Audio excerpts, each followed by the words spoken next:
1장 2절에서 4절 말씀입니다.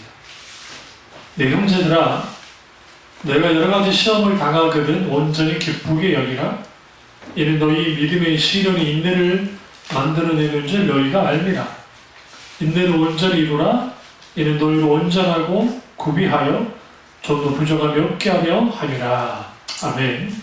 말씀 제목은 고통의 문제와 이유입니다. 말씀 제목은 고통의 문제와 이유입니다. 수요일도 그렇고 또 금요일도 그렇고 같은 본문을 가지고 제가 다른 설교를 하고 있습니다. 인생에서 가장 큰 문제는 고통의 문제입니다. 그 고통이 강도가 점점 세워지고 그리고 그 속에서 고생하고 그리고 고난 가운데 있게 될 때에 우리 이런 의문을 갖습니다. 만약 하나님이 계신다고 한다면 내게 왜 이 고통을 허락하셨을까? 라고 하는 첫 번째 의문을 갖고요. 또 하나는 하나님이 과연 선하신 분인가? 라는 의문을 갖습니다. 뭐냐면 하나님은 선하신 분이면 왜 이런 고통을 내게 있게 한가? 혹은 존재하게 한가? 이번에 태풍이 지나가면서 일가족 3분이 집이 무너져서 돌아가셨잖아요. 그러니까 그거 보면 인간의 예기치 않은 고통이 갑자기 이렇게 찾아올 때가 있습니다. 그러면 세상 사람들은 어떻게 결론을 짓냐면 세상에 만연한 이런 고통들을 보면 혹은 악을 보면 첫째로 예초부터 하나님이 없었거나 두 번째 설사 하나님이라는 존재가 있어도 그는 무능한 존재다라고 생각하는 겁니다. 이게 무신론이고 이게 불가증언입니다. 이신론이라고 하는 그 이단 사상은 하나님이 이 땅을 완벽하게 지으시고 그리고 법칙을 만들고 더 이상 하나님이 개입하지 않는다는 것. 그런 상황에서 고통이 주어질 때 하나님은 뒷짐지고 묵묵히 바라만 보는 하나님으로 인식하는 경우가 있습니다. 이게 주로 자유주의자들이 그러는데 그런 하나님이 되게 만드는 거예요. 그런데 이 고통의 문제를 우리는 깊이 이해할 때에 여기서 어떤 맹점에 빠지면 안 되냐면 두 극단에 빠지면 안 돼요. 하나는 이런 고통이 만연하는 걸 보니까 하나님이 존재하지 않는다고 하는 극단과 또 하나는 어떤 고통도 우리는 모두 다 해결할 수 있다고 하는 소위 믿음 만능주의로 가는 겁니다. 물론 고통은 분명하게 해결할 수 있습니다. 왜? 주님의 주권 안에서. 그렇다고 해서 모든 고통이 사라지는 건 아닙니다. 만약에 그렇다고 한다면 복음의 확산이 활발하게 일어날 때 야고보 사도가 순교당하면 안 됩니다. AD 한 46년경에 순교를 당했습니다. 그러니까 스테반의 순교 그리고 좀 있다가 얼마 되지 않아서 야고보 사도의 순교가 일어납니다. 이거는 엄청난 충격이었을 거예요. 초대교회. 왜 그러냐면 사도들이 그나마 버텨줘야 이제 예수님이 십자가 못 박아 돌아가시고 불과 13년이 지났는데 사도 하나가 죽어버리고 또 수제자 중에 하나인 야고보 사도. 얼마나 충격적이었겠어요. 그런데 때로는 하나님이 이것을 허용하실 때가 있습니다. 고통이 문제가 아니라 사실은 고통을 대하는 태도가 문제입니다. 은사주의자나 소위 말하는 적극적 사고방식 있는 사람들은 무조건적으로 고통을 이겨야 되고 그리고 그 고통을 해결할 방법을 찾습니다. 그리고 그 고통을 분명히 해결할 수 있을까라고 생각합니다. 근데 그 고통이 해결되지 않으면 그 사람에게 믿음 없다고 정죄합니다. 당신이 믿음이 없었기 때문에 그 고통을, 그 문제를 해결하지 못했다라고 정죄해버립니다. 사실은 여러분, 모든 인간은 고통 앞에서 뭐 하지 못해요? 당당하지 못해요. 워런 워러스비의 그 하박국서라고 하는 글이 있는데, 근데 거기에 이 고통의 문제에 대해서 잘 얘기했습니다. 이거는 예수 그리스도 마찬가지고 인간의 고통의 문제 가운데 있게 되어졌을 때에 가장 중요한 게 뭐냐면 그 고통을 예수 그리스도의 십자가의 죽음으로 끌고 나가야 돼요. 그러니까 이게 죄로 인한 고통이든 불가항력적인 고통이든 어떤 고통이든 간에 모든 고통을 주님께로 끌고 나가요. 어디로? 십자가. 왜냐하면 십자가에서만 뭐가 가능해요? 고통의 모든 문제와 이유가 다 밝혀지고 실제로 예수 그리스도의 십자가로 모든 고통이 종결돼요. 뭐냐면 예수님이 십자가에서 죽으심으로 인간의 모든 죄와 허물과 그리고 모든 저주와 이 모든 것을 십자가에서 다 끌어내셨고, 그 죽으신 예수님이 부활하셨고, 부활하신 주님이 승천하셨고, 승천하신 주님이 다시 이 땅에 오실 것이기 때문에 결국 예수 그리스도의 십자가는 재림과도 관계가 있습니다. 연결이 되어서 결국 우리는 부활의 소망을 가지고 이기는 거예요. 우리는 여기서 우리는 뭘 봐야 되냐면 나사로가 죽었을 때에 마르다와 마리아의 반응입니다. 그리고 그 주위의 동네 사람들의 반응입니다. 적어도 마리아와 마르다는 예수님이 오시기만 하면 살릴 거라는 믿음을 갖고 있었습니다. 그러나 예수님이 오지 않았습니다. 그리고 무슨 일이 벌어집니까? 사랑하는 오빠가 죽음을 맞게 됩니다. 이제는 모든 것이 끝났다고 할 때에 하나님의 손길이 비춰졌습니다. 이게 십자가, 예수 그리스도의 십자가의 능력입니다. 모든 것이 끝났다고 할 때에 시작되는 게 하나님의 그 시점에 하나님이 시작하십니다. 그런 의미에서 예수 믿는 사람들은 어떤 고통이 와도 세상 사람들은 그리고 사탄은 끝났다고 할 때 그것이 끝난 것이 아니라 오히려 그것이 주님이 일하시는 시기인 것을 보게 되어집니다. 그럼에도 불구하고 나사로는 무덤에 묻혔고 마리아와 마르다가 극심하게 침체되어 있습니다. 예수님이 찾아오셔서 위로해도 그 위로가 되지 않습니다. 오히려 이렇게 말합니다. 엄마 비슷하게 말하잖아요. 예수님이 계셨다면 오빠가 죽지 않았을 겁니다. 근데 예수님이 너는 부활을 믿냐? 내가 네 오빠를 다 살릴 걸 믿냐? 라고 하니까 주님이 재림하실 때 하나님 나라가 완전히 완성될 때에 그때 내 오빠가 다시 살아날 줄 믿습니다. 라고 그냥 고백을 합니다. 대단한 믿음이죠. 그럼에도 불구하고 주님은 모든 법칙과 모든 계산과 모든 상황과 모든 문제와 사람들의 이 모든 판단 기준을 다 깨버려요. 왜 그러느냐? 그것은 나사로의 사건은 아주 독특하고 아주 특별한 사건이긴 하지만 그것을 통해서 뭘 알 수 있냐면 하나님이신 예수님이 인간의 고통의 문제를 어떻게 다가오시는 건가? 일부러 짓궂게 안 살렸다가 가서 딱 살려주는 것입니까? 아니에요. 성경 보시면 함께 우셨다고 성경합니다. 이게 굉장히 중요합니다. 기꺼이 주님은 울어주는 하나님이세요. 기꺼이 우리 고통 가운데 함께 들어와 주시는 하나님입니다.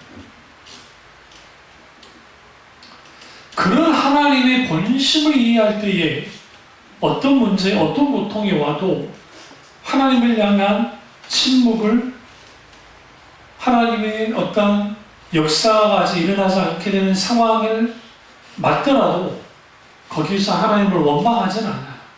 다만 뭐 하는 거예요? 잠잠히 기다리는 거예요. 이게 아주 중요합니다. 근데 우리는 여기에서 우리가 고통을 만날 때 고통을 대하는 태도가 중요하다는데 내가 고통에 대해서 어떻게 대하느냐에 따라서 내가 믿는 하나님이 어떤 분인지 구체적으로 하나님이 내게 어떤 분인지가 드러나요.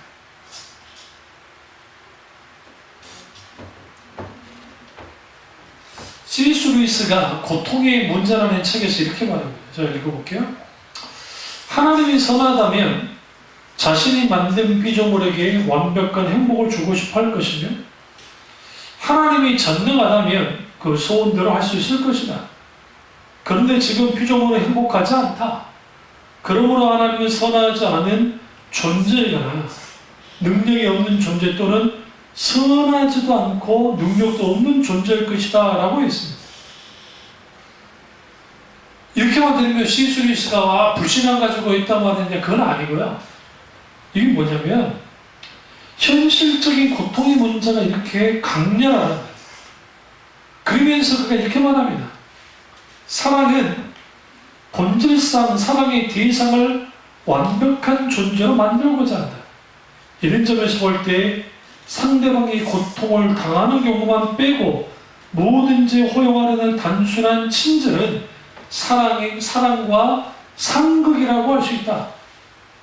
인간의 고통과 인간을 사랑하시는 하나님의 존재를 조화시키는 문제는 우리가 사랑이라는 말에 하찮은 의미를 덧붙이는 한 결코 해결할 수 없다라고 했습니다.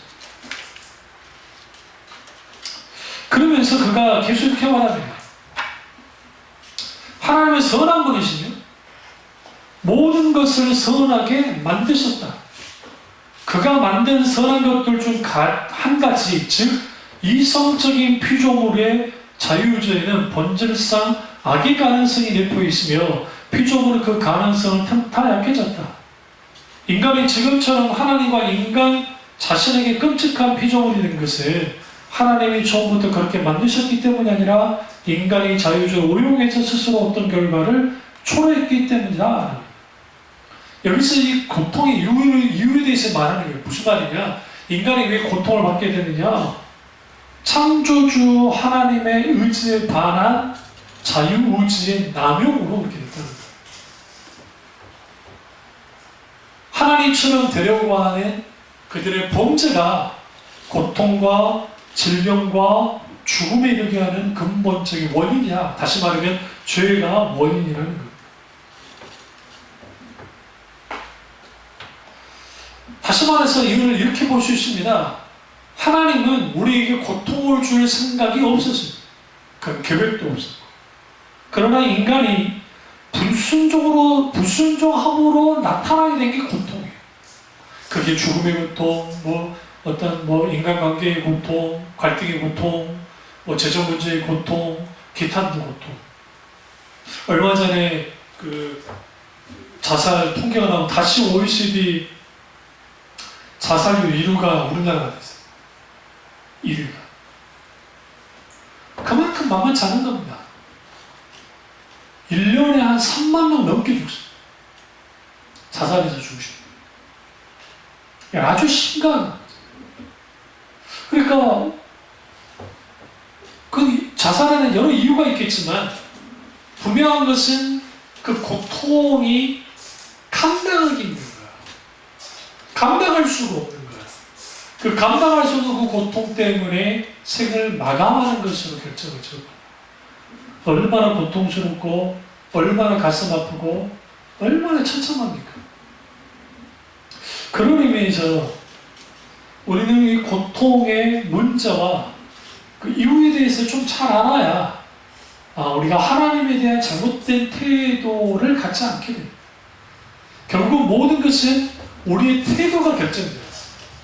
어떤 고통과 어떤 문제라도 내가 어떤 태도를 갖고 있느냐에 따라서 실제로 모든 것이 달라져요. 첫째, 고통은 불순종한 죄가 구체적으로 악을 생산해낸 결과물입니다. 우리가 임진왜란이 일어났을 때에 그 실록에 기록되어 있는데 애들을 잡아먹고요. 부부간에 잡아먹고요. 사람들이 먹을 게 없으니까 인육을 먹었다는 기록이 나옵니다.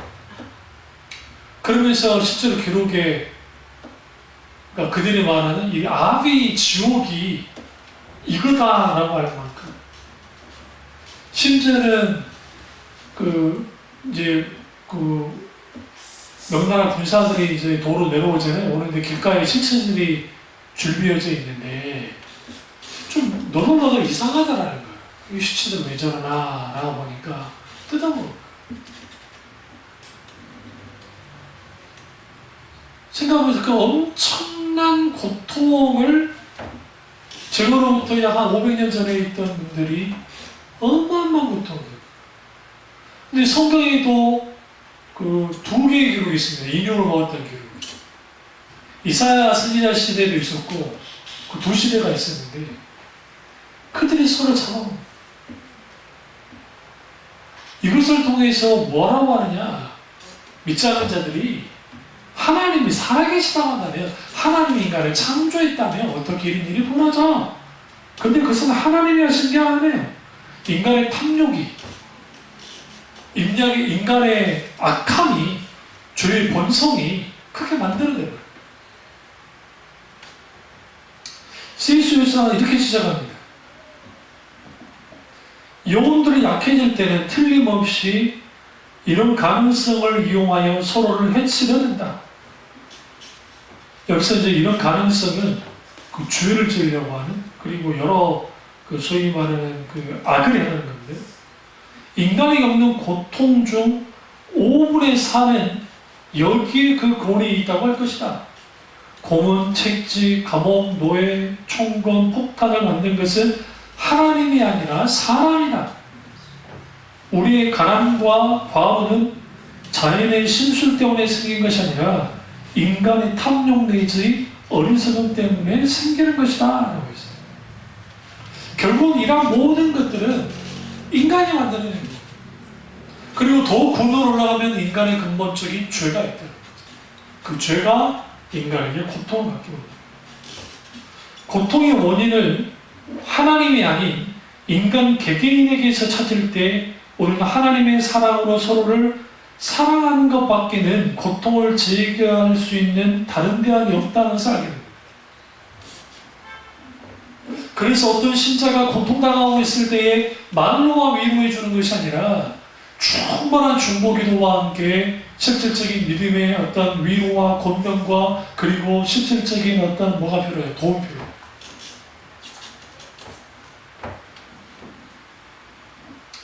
그래서 여러분 우리는 하나님은 우리의 고통에 관심이 없느냐, 인간의 고통에 관심이 있어요. 왜 그러냐면 주님이 관심이 없었다고 한다면 굳이 인간이 되실 이유가 없었고 십자가를 지실 이유도 없었어요. 성경을 찾으시죠. 이사야 53장을 한번 가보시죠. 이사야 53장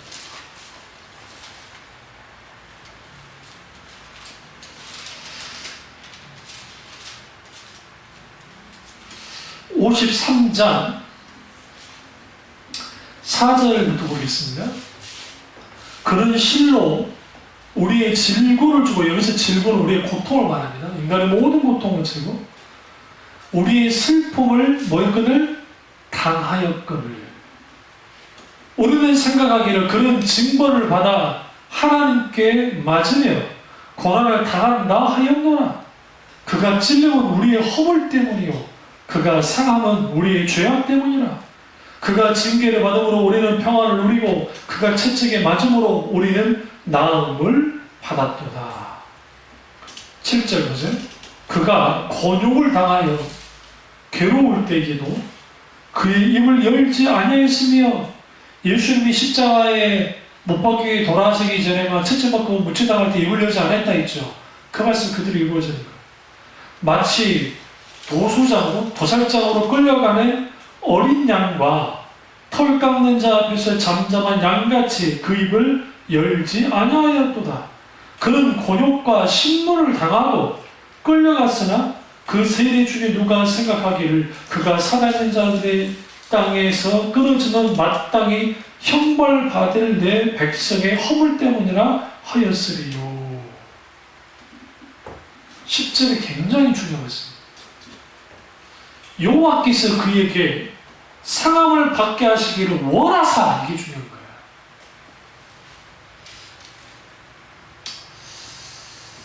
어떤 신이 자신의 아들을 고통받게 내어주겠어요?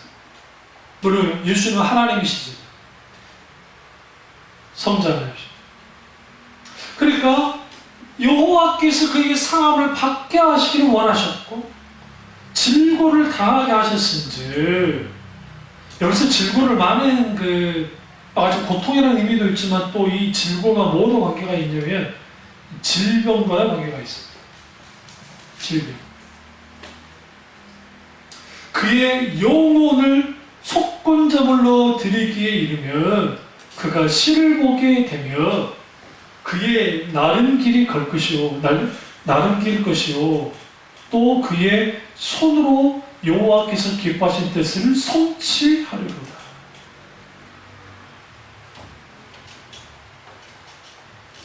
하나님께서 그의 상함받기를 원하셨다.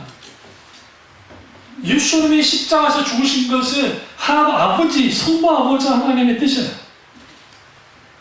그 뜻이 성자 하나님의 뜻이 된 거예요, 예수님.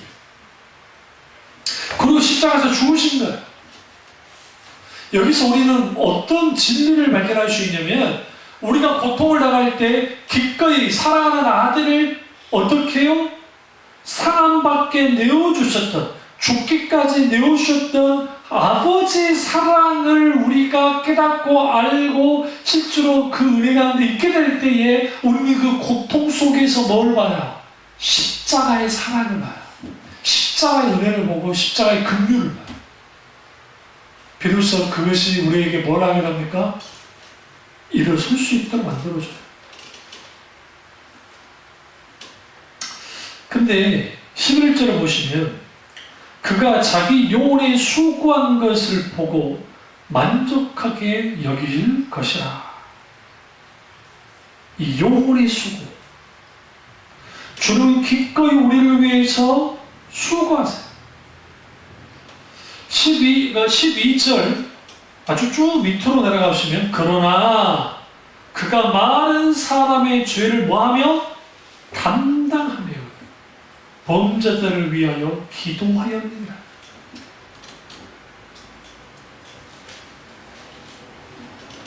그러면서 고통당하는 자들에 대해서 말합니다. 54장을 보세요. 1절을 보시면 잉태하지 못하며 출산하지 못한 너를 노래할지어다. 여러분, 고대 사회에서 아이를 갖지 못하는 건 조주하는 거로 여기서, 상고를 겪지 못한 너는 외쳐 노래할지어다. 이는 홀로 된 여인이 자식이 남편 있는 자식보다 많음이라 여호와께서 말씀하셨느니라. 수치당하는 것, 고통 가운데 있는 것, 이런 모든 것들은 결국은 주님이 이 부분에 대해서 너무나 잘 아세요. 그런데 노래를 하나 하잖아요. 찬양 하나 하잖아요. 우리가 이 고통과 힘들고 어려움 속에 있을 때에 우리는 분명하게 뭘 봐야 되냐면 그 예수 그리스도 그분의 그 놀라운 십자가의 사랑을 만나게 될 때 그 고통이 이해되지 않는 고통이 이해가 되기 시작해요. 알게 돼요. 그리고 그 고통 자체를 깊이 묵상할 때 깊이 십자가로 나가게 돼 있고, 십자가로 나가게 될 때 아버지 마음을 알게 돼 있어요. 십자가의 고통을 당하신 주님의 마음이 부어지면 거기로부터 우리 속에 있는 이 고통의 응어리들이 하나씩 뭐예요? 이제는 깨뜨려집니다. C.S. 루이스가 고통에 대한 책을 두 권을 썼는데, 하나는 고통의 문제라는 책이고 또 하나는 헤아려 본 슬픔이라는 책입니다. 고통의 문제는 그가 헤아려 본 슬픔을 쓰기 20년 전에 그가 쓴 것이고, 그리고 이제는 헤아려 본 슬픔은 나이 들어서 결혼을 했었는데 사랑하는 부인이 병으로 죽습니다. 그러면서 그가 아주 깊은 회의감을 가져요. 과연 하나님이 내게 이랬을 수 있나? 그래서 고통의 그 문제라는 책을 쓸 때에는 3인칭 시점으로 썼는데 헤아려 본 슬픔을 쓸 때는 1인칭 시점으로 계속 씁니다. 그러면서 그가 어떻게 하냐면 헤아려 본 슬픔의 1장과 2장에 보면 하나님을 향해서 아주 나쁜 신이다. 정말 나쁜 신이다. 내가 사랑하는 사람을 데려갔어요. 그러다가 3장과 4장에 가면서 그가 태도를 수정합니다. 이런 태도를. 그러면서 C.S. 루이스가 두 가지 질문을 해요.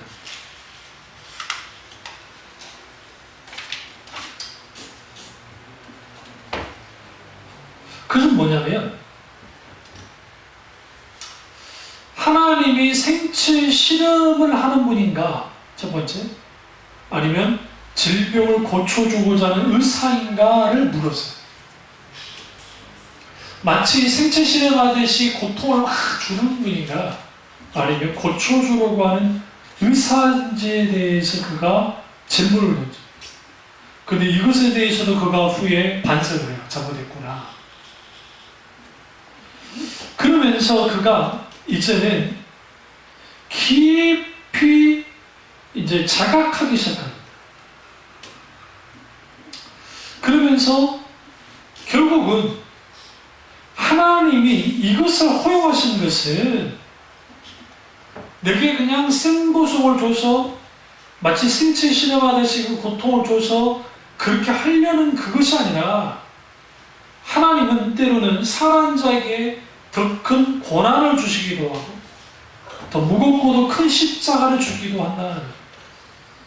이것을 통해서 결국은 하나님께 항복하고 더 중요한 것은 예수 그리스도의 사랑이 얼마나 깊고도 넓고도 높은지를 깊이 깨달아야 됩니다. 결국은 어떤 고통이든 십자가의 고통으로 십자가의 은혜로 가져가 나가요.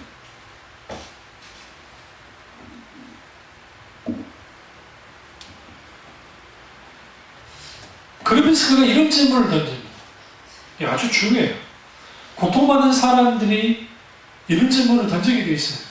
지금 내가 지금 고통받고 있는데 하나님은 어디 계십니까?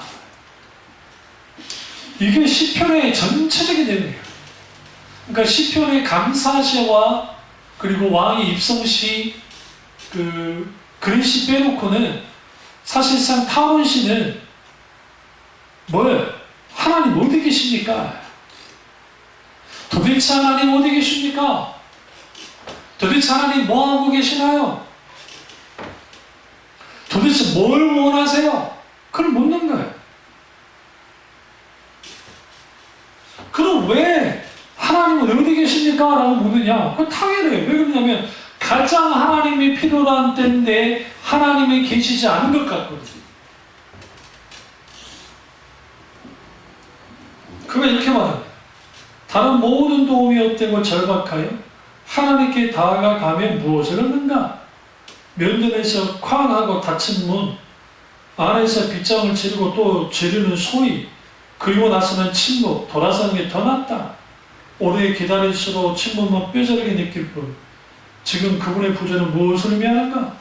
왜 그분을 우리가 번성할 때에는 산호간처럼 군림하다가 환난 때에는 이토록 도움을 주는데 인색한 것인가? 라고 질문을 던져.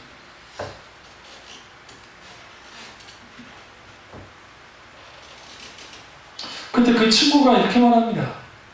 나사렛 예수도 십자가에서 어려울 때, 고통받을 때 나의 하나님 어째 나를 버리셨네까? 라고 부르짖었다고 지적이 있어요. 그러니까 루이스 이렇게 말합니다. 그런데 그걸 안다고 해서 문제가 더 쉬워져? 라고 싸붙이는 거예요. 그러니까 우리가 고통당하는 가장 큰 문제는 뭐냐면 하나님의 침묵이에요. 아니, 하나님 우리 원할 때만 역사해주면 괜찮은데 그게 침묵이에요.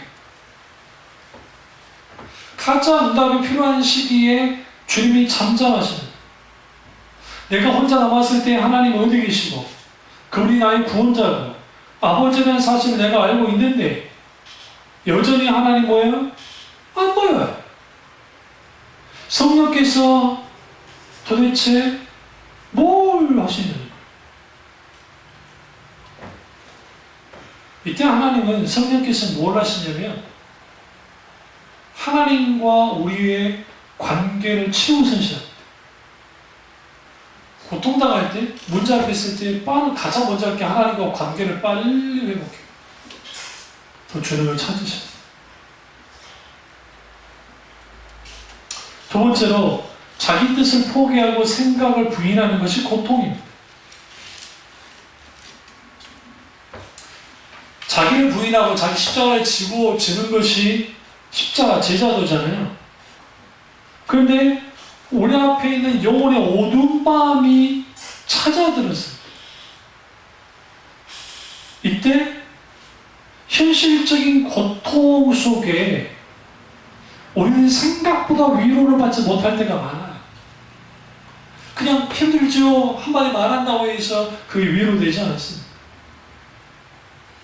세월호 그 가족들이 생태 같은 아이들을 잃었을 때에 그때 예전에 그 기억나세요? 그 유치원 아이들 어디 갔다가 10월든가 뭐 15어딘가 뭐 그 아이들을 잃으셨던 분 있잖아요. 근데 그분들이 찾아오셔가지고 한마디 말에 다 녹았어요. 위로됐어요. 그 마음 알아요. 내가 그 마음 알아요. 안을 수가 없어요. 뭐 누가 와가지고 정치인이 와가지고 어떤 사람 와가지고 심리학자가 와가지고 뭐 누가 와가지고 백만이 천만이 억만이 말을 하는 것보다 같은 아픔을 경험했던 고통을 경험했던 그분들이 그 마음 알아요. 그 한마디 말이 뭐 해주는 거예요? 위로가 돼요. 하나님도 우리에게 때로는 너의 고통을 내라 한다. 예수님도 십자가에서 고통을 나가셨기 때문에 우리 고통을 나가세요. 이건 신학적인 용어로 체휼이라는 단어를 써요. 하나님이 체휼하신. 체휼이라는 뜻은 뭐냐면 인간의 고통에 직접 참여하시는 하나님입니다. 같이 아파하시고 공감하시고 같이 고통당하는 하나님, 그분이 치유하신 하나님이에요. 여기서 우리는 뭘 알 수가 있냐면 하나님이 무작정 다 해결해주고 고통 문제 해결해주는 그런 분이 아니라는 거예요. 하나님이 우리에게 원하는 것은 그렇게도 역사하실 때가 있어요. 그럼 우리 신나고 좋죠. 그런데 때로는 하나님은 예수 그리스도 그분의 십자가의 고통, 아버지의 그 고통을 우리도 알기를 원해요. 왜요? 그래야 다른 고통받는 자들을 뭐 할 수 있어요? 위로하고 다시 세울 수 있게 돼요.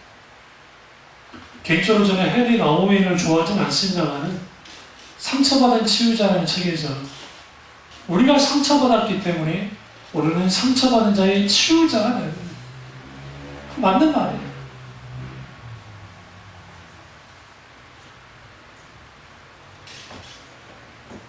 그럼 왜 하나님 우리에게 이렇게 고통을 주시느냐? 하나님의 정화자고. 무슨 말이야? 하나님 이걸 통해서 우리 인간의 이성을 깨뜨리고 지성을 무력화시킵니다. 독불자구식의 어떤 태도를 깨부시는 주님. 그러면서 주님이 어떻게 하느냐? 어두운 터널을 통과하게 함을 통해서 충분히 우리가 단련되어지고 그리고 정결하게 되기 시작하는 거예요. 그러면서 우리가 하나님을 이제는 어떻게 해야 되냐면, 이해하게 되냐면 단순히 하나님을 관념이나 지식이나 정보로서 이해했다가 실질적으로 내게 찾아오셔서 실질적으로 내게 위로 주고 내게 실질적으로 역사해 주신 하나님이라는 것을 분명하게 경험하고 알게 만들어요. 중요한 것은 이런 어두운 터널을 지날 때에 필요한 게 뭐냐? 믿음의 인내예요. 오늘 본문에 있는 그 말씀처럼 그 인내가 필요해요. 야고보서에서 말이에요. 믿음의 시련이 인내를 만드는 거예요. 그 인내가 우리에게 뭐하게 만드느냐? 이제는 내 힘과 내 능력과 내 방법으로 살 수 없고 주님의 그 놀라우신 은혜 없이는 살 수 없다는 것을 뼈저리게 하는 거예요. 그리고 하나님은 뭐 하느냐? 가장 인간에게 있어서 위대한 크다고 하는 우상을 깨뜨려요. 사람마다 각자의 우상이 있습니다. 어떤 사람은 명예, 어떤 사람은 돈, 어떤 사람은 뭐 기타 등등 뭐 다른 여러 가지. 그것을 하나님이 깨뜨려버려요. 그러면 여기서 우리는 좀 이제 조금 더 다룰까. 그러면 이제는 고통의 문제를 좀 다뤘으니까 이유에 대해서 다뤄야죠. 고통은 왜 일어나는가? 첫째로 사탄이 고통을 강하도록 만듭니다. 사실 지금 현재 있는 그 신주간사 어머니의 이것은 사탄의 공격이 그냥 크다고 생각합니다. 표면적으로는 약이 들지 않는 것도 있지만, 뭐냐면 기도사역하고 한 다음에 그 천식이 완전히 거의 뭐 완전히 좋아졌다가 그러면서 허리 문제가 생기고 그리고 그러면서 그 전부터 서서히 마음이 열렸고 지금 많이 뭐 마음이 열리셨는데 사탄이 가만히 있을까요? 할 수 있으면 믿는 자라도 삼켜서 밟으려고 하는 게, 깨뜨려버리려는 게, 산산조각 내려는 게 사탄이잖아요. 영적인 측면에서 이 부분에서 승리할 수 있는 길은 주님 외에는 없어요. 성령님께서 지금 붙드시고 계시고 하나님께서 하셔야죠. 사탄은 우리를 공격합니다. 그런데 그냥 무작정 공격하는 게 아니라 사탄은 어떤 주의 틈을 보고 공격하고, 그리고 이제 신주가서 어머니께서 어쨌든 우상 숭배하지 않겠다고 하셨잖아요. 그러니까 더 공격할 수밖에 없어요. 우리 이렇게 기도해야 돼요. 하나님, 이런 상황에서 그 의사의 말대로 되지 않도록 주님이 승리를 보여달라고 기도하세요. 지금 필요한 것은 하나님의 승리예요. 아니, 이거는 단순히 우리의 그게 아니라 하나님의 승리가, 그 하나님의 승리의 깃발이 그 병실에 있는 거기에 꽂혀졌어요. 여호와 니시 하나님, 여호와 라파의 하나님, 그 치유 하나님의 실질적인 승리가 나타나요. 그것을 우리는 부단히 하나님을 매일하루 기도해야 되고, 혼자서 고군분투하는 신중한 사람에서 중보기도 하고 위로하고 그래요. 그런 의미에서 사탄은 다방면으로 공격을 합니다. 여러 가지. 우리는 욥을 너무 잘 알잖아요. 욥이 당했던 고난 우리한테 당하라서 우리는 못 살 거예요. 원통해서 못 살 거예요. 뭐 하나님을 잘못 믿은 것도 아니고 너무 신실하게 믿던 사람인데, 근데 하나님은 그것을 통해서 이후에 신종론의 문제, 하나님은 정의로운 분인가? 결론은 뭐예요? 하나님만이 항상 오르시고 하나님만이 선하시고 하나님만이 정의로운 분이시다라는 것을 드러내는 거죠. 그래서 우리는 사탄은 할 수 있는 한 무차별적으로 공격합니다.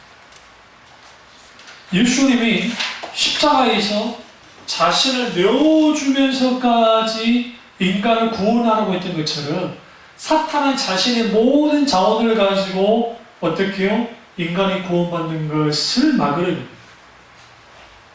이건 필연적인 거예요. 그러나 이미 예수님이 승리하셨어요. 승리하신 예수님의 깃발이 분명하게 있습니다. 그래서 필요한 게 뭐냐?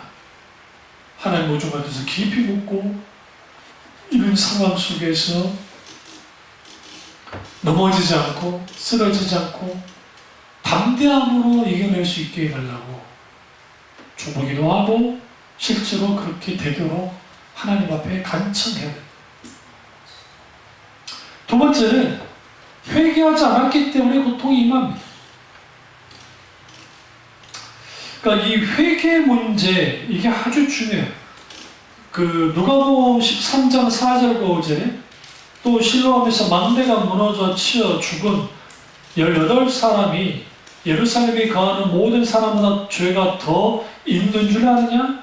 너희는 너희 아니라 너희도 만일 회개치 아니하면 다 이와 같이 망하리라. 회개. 하나님 앞에 회개할 걸 회개해야 돼. 그러니까 갈릴리 사람들이 어떻게 이렇게 된, 이건 사고사잖아요, 사실. 그럼에도 불구하고 하나님 앞에 회개하라는 거죠. 사람들은 정죄하죠. 저거 봐, 저것들이 저렇게 사고나서 죽었어. 저것들 뭔가 죄를 졌나 봐. 아니요. 우리는 그걸 통해서 뭐 해야 돼요? 나의 각성함으로 받아들여야 돼요.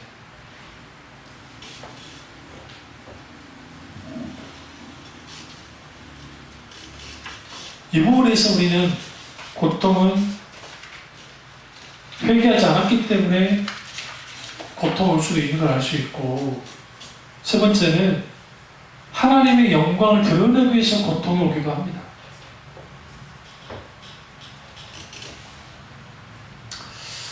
나면서 맹인된 자를 이제 어떤 제자가 물어요. 저 사람이 맹인된 것이 자신의 죄입니까? 아니면 부모의 죄입니까? 라고 물었을 때 예수님이 하나님의 일을, 하나님이 하신 일들을 나타내기 위함이다 라고 주님 말씀하죠. 때로는 하나님의 영광을 위해서 주님이 때로는 고통을 허용하실 때 있습니다. 그렇기 때문에 우리는 이 어떤 상황 속에서 어떤 사람이 어떤 병치유가 되지 않았고 뭐 안 됐다고 해서 그걸 막 정죄하면 안 돼요. 믿음이 없으니까 그러진 않아. 네 번째로 우리의 유익을 위해서 고통이 옵니다. 대표적인 사도바울이에요. 그게 세 가지 가시라는 주님을 활용하십니다. 이걸 통해서 교만해지지 않은 거예요. 그가 하나님께 기도합니다. 하나님, 이 가시를 제거해 주십시오. 그때 주님 말씀이 아주 중요해요. 내 은혜가 내게 족하다. 얼마나 힘들었으면요, 육체의 가시를 사탄의 사자라고 할 만큼 너무너무 아프고 너무너무 힘들고 너무너무 고통스러운 거예요. 상처를 생각해보세요. 사도 바울은 뭐 유대인을 위한 선지자가 아니잖아요. 사도가 아니잖아요. 이방인을 위한 사도잖아요. 그러니까 세계 만방을 돌아다니는데 건강해도 안 될 판에. 근데 주님 허용하십니다. 이게 오히려 뭐가 된 거예요? 그에게 겸손하고 그리고 하나님만 의지하게 하고 하나님의 은혜만을 바라보게 만드는 실질적인 힘과 원동력이 됐던 겁니다. 그래서 고통은 우리 자신의 유익을 위해서 찾아오기도 한다는 것을 분명하게 알고 있습니다. 다섯째는 더 나은 섬김과 봉사를 위해 고통이 다가옵니다. 이걸 뭐라고 하냐면요, 대리 고통이라는 표현을 써요.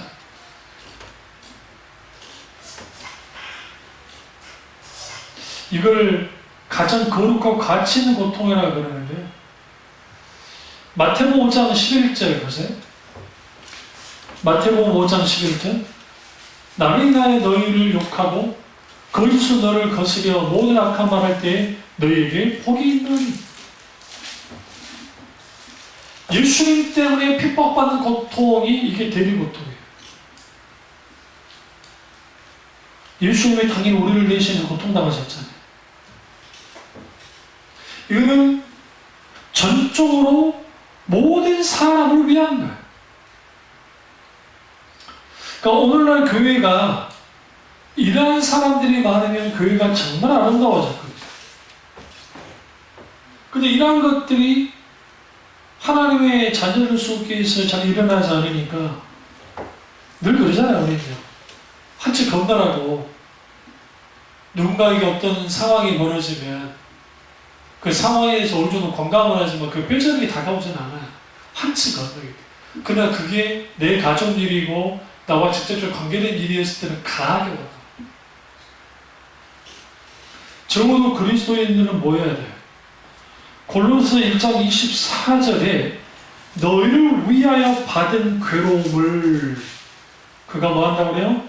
기뻐한다 라고 말합니다.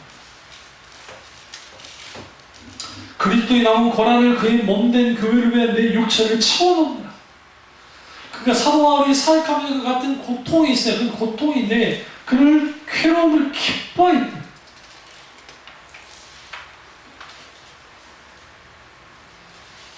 빌립보서 3장 10절과 11절을 보면 내가 그리스도와 그의 부활의 권능과 그 권한의 참여함을 알려하여 그의 죽으심을 본받아 어찌하든지 죽은 자 가운데서 부활에 이르려 하노니. 여기서 권한의 참여함과 그의 죽으심을 뭐하라고요? 본받기를 사도 바울이 열망했다는 거예요. 권한에 참여하는 거, 그리스도의 권한에 참여하는 거, 죽으심을 본받는 거 아주 소중한 거예요.